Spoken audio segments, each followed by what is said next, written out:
என்ன குழம்பு பண்ணுறதுன்னு எப்போவுமே ஒரே கன்ஃபியூஷன் தான் இருக்கவே இருக்குது. நம்ம கும்பகோணத்துக்காரங்களோட சூப்பர் ரெசிபி கும்பகோண கடப்பா.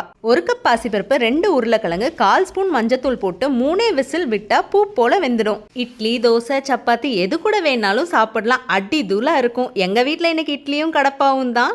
செய்யறது கூட சட்டுன்னு பண்ணிடலாம். சூடாக இட்லியோட சாப்பிடும்போது நல்லாவும் இருக்கும், வயிறும் லைட்டாக இருக்கும். கடாயில் எண்ணெய் ஊற்றி கடுகு, ஜீரகம், கொஞ்சம் ஸ்பைசஸ் ஆட் பண்ணிவிட்டு லைட்டாக கண்ணாடி பதம் வந்த உடனே வெங்காயத்தை நீல வாக்கில் கட் பண்ணி போட்டுட்டு பாசிப்பருப்பையும் உருளைக்கிழங்கையும் சூட்டுலேயே மற்ற வச்சு கடைஞ்சா மையாக கடைஞ்சிடும்.